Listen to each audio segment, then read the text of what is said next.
Bienvenue sur la Débrouille Média. Merci de m'accueillir. Nous remercions de rien, et puis nous remercions aussi Maison Suette de nous accueillir une troisième fois. Donc merci à vous les gars. Et on va commencer. Est-ce que vous pouvez vous présenter en quelques mots, s'il vous plaît? Alors écoutez, en quelques mots, je peux dire que je suis originaire, d'ici, que tous mes grands-parents et arrière-grands-parents, sont provençaux, sinon, vauclusiens, basalpins, comme on disait autrefois, et que je n'ai pas toujours vécu ici, que j'ai beaucoup vécu à Paris, à l'étranger, et cetera, notamment justement dans le Maghreb, comme, je vous le disais tout à l'heure. Et sinon, j'habite Apt depuis une dizaine d'années. J'étais à Beaulieu auparavant et voilà. Donc on est ici pour une exposition d'aquarelle. J'aimerais commencer par vous demander, est-ce que vous vous rappelez votre première aquarelle? Il y en a eu tellement de ratés que j'ai pas vraiment de souvenirs. Je me souviens de la première à peu près réussie, oui, heu, qui était regardable, disons. Comme je vous le disais tout à l'heure, c'est vraiment une technique d'humilité. Qu'est-ce que vous voulez dire par c'est une école d'humilité? C'est une école d'humilité dans la mesure où, l'aquarelle, comme son nom l'indique, c'est de l'eau, des pigments, du papier et vous.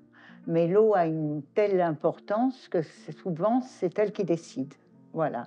C'est-à-dire qu'en fait, tout le travail de l'aquarelliste est d'arriver à cette espèce d'harmonie entre son dessin, ses couleurs et le travail de l'eau, de manière à pouvoir l'arrêter, en général, au bon moment. Voilà. C'est-à-dire ne pas en mettre trop. Surtout aujourd'hui où, comme je vous le disais, on travaille de plus en plus dans le mouillé. On ne fait pas une chose après l'autre. Vous mouillez tout votre papier et ensuite, vous voyez où vous voulez l'arrêter, où vous voulez mettre de la force, où vous n'en voulez pas, où vous voulez l'enlever, etc. Voilà, ça, je parle un peu de technique, mais c'est un peu ça le problème de la difficulté, donc de l'humilité, il faut savoir s'effacer un peu devant cette technique-là. Comme s'il y avait une part que vous maîtrisiez pas. Tout à fait. Ah, tout à fait, c'est évident, quoi. Pour faire une aquarelle réussie, on en fait quelquefois plusieurs de vraiment ratés et on jette parce que ça va il faut jeter, quoi, ça, c'est sûr. Oui, on ne peut pas reprendre, voilà. C'est ça l'une des difficultés, c'est que l'acrylique, vous pouvez reprendre, vous pouvez superposer les pigments et cetera. L'huile aussi. L'aquarelle, un tout petit peu, quoi, et en général, pas quand tout est sec. C'est ce que vous faites en premier jet qui va déterminer le succès d'une aquarelle. Ça se voit nettement là. J'ai laissé se faire, pour mettre l'ombre, j'ai laissé se faire des auréoles, ce que certains aquarellistes critiquent fortement, mais quand il y en a un peu, moi je trouve que c'est bien. Hein. Je suis arrivée à l'aquarelle par la couleur, si vous voulez, mais j'avais beaucoup de défauts par rapport au dessin. Donc là aussi, il a fallu que je progresse au niveau du dessin parce que déjà qu'on ne gère pas grand-chose au niveau de la couleur, quand en plus on ne gère pas le dessin, c'est encore plus compliqué. Voilà. C'est-à-dire être arrivé par la couleur. Si vous voulez, je trouve que les couleurs de l'aquarelle ont une transparence que n'ont jamais les autres techniques, comme l'acrylique, l'huile, que je vénère par ailleurs, hein, mais pour ma part, je préférais ça. Et puis, je crois qu'une aquarelle ratée n'est jamais aussi laide qu'une huile ratée. Voilà, parce que c'est moins prégnant, moins important et tout. Donc, à la limite, la légèreté fait quelquefois peut faire oublier certains défauts, quoi, voilà. Qu'est-ce qui justement vous a donné envie de faire de la peinture? Pas spécialement de l'aquarelle, mais de la peinture en général? Alors, je crois que c'est, le fait de regarder, d'apprendre à regarder, mais ça doit être vrai pour tout, aussi bien pour la photo que pour le reste, quoi. Au bout d'un moment, quand on regarde, on s'aperçoit déjà qu'on ne voit pas les mêmes choses que les autres, hein. Ça, c'est évident, on voit déjà pas les mêmes couleurs. Si je vous demande de me dire quelle couleur vous voyez là, on verra pas la même, hein, très souvent. Et on a tous une palette dans la tête, quoi, si vous voulez. Et en plus, de vouloir le reproduire pour le garder un peu, c'est un peu prétentieux, mais de vouloir pas, s'arrêter à l'avoir dans la tête. Les choses qui m'ont le plus apprise à regarder, c'est le jardinage, enfin le jardinage au point de vue, création, quoi. Pourquoi on met telle plante à côté de telle autre, et l'aquarelle, comment on reproduit tel paysage et de quelle manière. Est-ce que vous pouvez nous parler de, comment est-ce que vous avez appris? J'ai commencé il y a longtemps, j'en ai vraiment fait depuis un peu plus de 10 ans, quoi, quand j'ai eu le temps, c'est-à-dire quand je me suis arrêtée de travailler, tout simplement. Parce que c'est quelque chose qu'on ne fait pas comme ça, 5 minutes tous les 2 mois. Il faut le pratiquer. À moins d'être très doué, ce que je ne suis pas forcément. Moi, j'ai beaucoup de questions de travail hein, dans tout ce qui est réussi. Alors, il y a des gens qui réussissent tout immédiatement. Il y a des gens doués pour tout. Bon, moi, je me suis dit une bonne fois que c'était vrai, mais que c'était pas une raison pour qu'on se prive d'essayer, quoi, et de se faire plaisir, quoi, en créant soi-même, même si c'était un petit peu besogneux quelquefois, mais tant pis, le résultat vaut la peine aussi. Alors après, j'ai essayé en atelier, oui, j'ai essayé avec des aquarellistes. Bon, au bout d'un moment, on s'en libère. Je continue à aller à des ateliers parce que le fait de voir d'autres personnes peindre un peu différemment, ça fait du bien, quoi. C'était aussi très stimulant, même si c'est plus au niveau de cours, vraiment.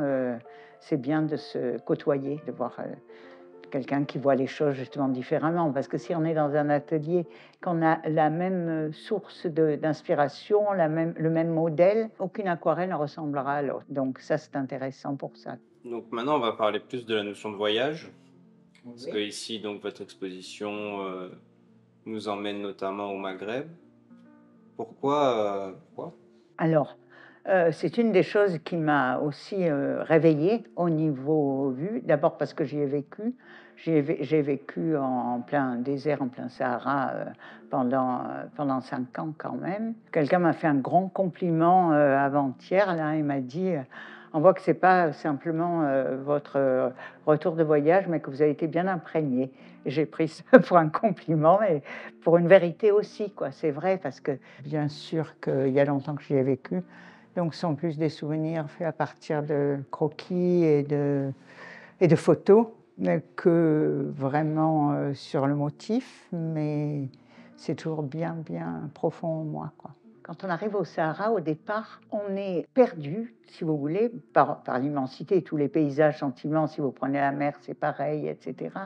Mais là, par le fait qu'il n'y a rien, rien, rien qui barre le regard. Après, c'est tout un apprivoisement. Et tout d'un coup, on s'aperçoit que même s'il n'y a rien qui barre le regard, tout est différent, même dans ce qui paraît absolument semblable. Et on a l'impression que c'est uniforme, quoi. Et ce n'est pas du tout le cas. Dans une dune, il y a 36 paysages. Bon, moi, j'ai vécu en Algérie, je n'avais aucune relation de gens qui avaient vécu dans ma famille. Ce n'était pas une espèce de nostalgie ou de quoi que ce soit, quoi. Il n'y avait pas d'anciens pieds noirs, il n'y avait pas d'anciens colons, il n'y avait rien. Je suis allée un peu par hasard pour y travailler, pour y enseigner. C'est un pays qui m'a vraiment marqué beaucoup, beaucoup au niveau de la profondeur, pas que des paysages, quoi, et du reste. Après le voyage, bon, l'Italie, c'est pas vraiment un voyage, je m'y sens chez moi. J'ai beaucoup d'inspiration en Toscane parce que j'y vais souvent. Ça, c'est l'Italie, c'est en Toscane, entre Pise et Lucca, qui est un endroit qui s'appelle Torre del Lago, où il y a le musicien Puccini qui a vécu, etc. C'est pas sa maison, mais ça pourrait presque l'être, quoi. C'est une à côté. Non, pas du tout. Ça vient d'une exposition sur le Vietnam.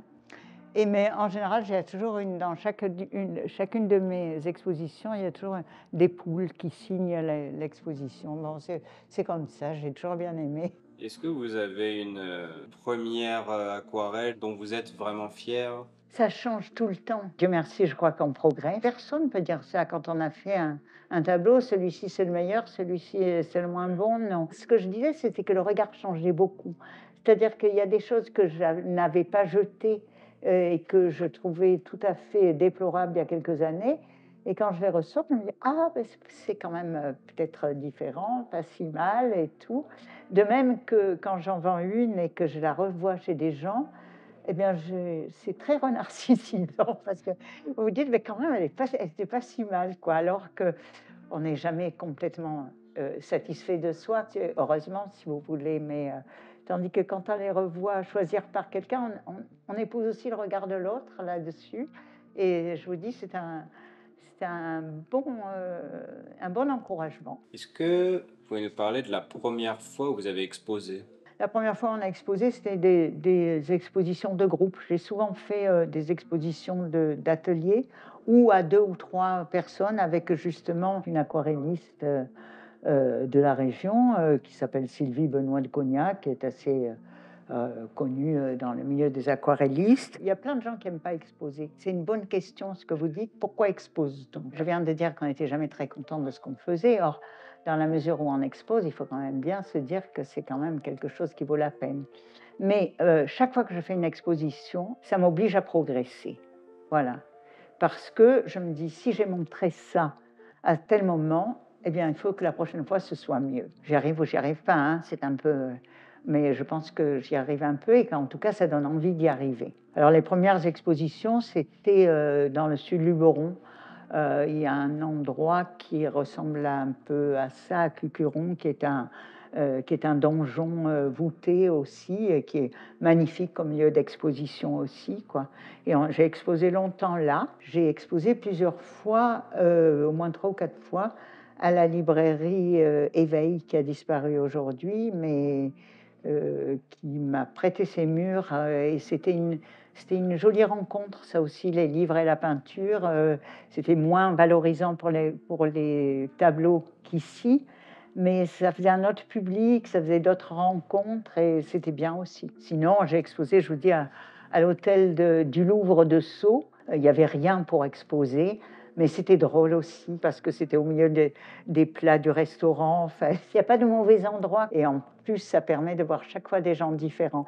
Ici, c'est le luxe, hein, c'est évident, un endroit comme ça, tout le monde en rêverait. Et je leur suis extrêmement reconnaissante à la Maison Suée de m'accueillir et de le faire avec autant de professionnalisme et surtout de gentillesse. Si on me demande de le faire ailleurs, je dirais oui aussi, hein, peut-être. Le but, c'est de montrer même à des gens qui n'oseraient pas rentrer ici. Si c'est dans un placard ou dans un restaurant, il y a des tas de gens qui vont regarder, qui n'auraient jamais regardé sinon, qui auraient pensé que ce n'était pas pour eux, etc. C'est dommage, quoi, parce que c'est quand même le partage qui compte. Comment est-ce que, du coup, pour cette exposition-là, vous est venue l'idée du thème de Sud? Au départ, j'avais posé ma candidature ici, il y a 2 ans ou plus, j'avais presque un peu oublié. Mais je savais aussi qu'il fallait attendre, mais j'étais contente, je me suis dit: «Pourquoi pas?» quoi, hein, vraiment. Après, je savais quelle était l'affection, de la famille Sué pour le Sahara et donc je me suis dit: «Tout ce que j'ai jamais exposé et que j'aime beaucoup et ce que j'ai pas encore fait et que je vais faire, je les garderai pour ça, pour cet endroit-là, si ça marche». Alors après, Pierre-Étienne Sué venait d'exposer quelque chose qui s'appelait Neige, donc on a trouvé que Sud, c'était une alternative, que ça pouvait être complémentaire et intéressant, voilà, donc dans ce sens. Ensuite ça, alors au contraire, alors à partir de là, donc j'avais mélangé tout ce qui venait du sud, c'est-à-dire en fait un peu les sources d'inspiration que j'ai, c'est-à-dire bon, il y a tout ce qui est désert, etc. Puis l'Italie, et puis tout autour d'ici. Ça, c'est Beaugneux, hein, où j'ai vécu pendant des années. Comme on dit, c'est presque un mannequin, quoi, Beaugneux comme village ici. Et c'est tellement en plus, j'ai un petit faible pour l'église dont la statue a été faite par mon arrière-arrière-arrière-grand-oncle. Je ne sais pas si vous êtes de la région, non? Oui, qui a fait la Tour Philippe aussi, là, à Beaugneux. Donc et cette Vierge, elle est très, comment dirais-je, provocatrice, parce qu'on dit qu'elle est enceinte. Donc, est-ce qu'il y a quelque chose que vous vouliez montrer en particulier à travers cette exposition? Si vous voulez, ce que je peux dire, c'est que la réhabilitation de l'aquarelle en tant qu'art à part entière est relativement récente. Qu'à la moitié du XXe siècle presque, c'était une sorte d'art mineur qui permettait aux peintres qui travaillaient l'huile d'avoir une ébauche ou un petit croquis, si vous voulez, qui faisait rapidement, comme des carnets de voyage. Et quand ce n'était pas le cas, il y a toute une école aussi d'aquarellistes du 20e et du 19e qui sont excessivement pointilleux, excessivement précis, qui étaient les prédécesseurs de la photographie, qui voulaient rendre avec le plus de fidélité possible ce qu'ils voyaient. Bon, alors depuis, il y a eu une grande évolution, c'est-à-dire que l'aquarelle est beaucoup plus créatrice. Elle ne se fige pas sur la copie, hein. Elle permet justement d'intervenir avec son propre regard. Et après ça, il y a 2 écoles, enfin beaucoup plus peut-être, mais surtout l'école qui travaille justement l'aquarelle sur le sec, qui reste très précise, et celle qui part du mouillé. Ça change tout, si vous voulez. Ça, il faut changer de papier, il faut changer de pigment. Ce sont 2 choses tout à fait différentes. Après, il arrive que les 2 se mélangent, quoi, bien sûr, et qu'on puisse faire un peu de sec dans du mouillé. On peut mouiller toute sa page au début, comme ne la mouiller que petit morceau par petit morceau. Bon, il y a des grands aquarellistes qui trempent qui font de grands formats et qui trempent leurs feuilles dans la baignoire carrément avant de peindre. C'est le grand pouvoir de l'aquarelle, c'est que ça a ouvert plein de techniques différentes à l'intérieur de cette technique-là. Aussi parce que c'est accessible, c'est beaucoup moins cher. Oui, que l'huile, je pense. Puis il ne faut pas grand-chose, quoi. Vous pouvez vous promener dans la campagne avec un bloc comme ça, une petite boîte de pigments de voyage et un pinceau et un verre d'eau, quoi. Et vous pourrez faire quelque chose. Ce ne sera peut-être pas génial, mais vous aurez déjà une idée. Et peut-être que même ça peut être génial, qui sait. Est-ce que vous avez peut-être déjà une idée du thème de votre prochaine exposition? Non, parce que ça vient comme ça, quoi. Je l'aurais peut-être, je ne sais pas, vous savez, on voit quelque chose et on se dit: «Tiens, ça j'aimerais» et puis non, j'ai pas d'idée. Ça voudrait dire que je prévois tout et c'est pas du tout mon cas.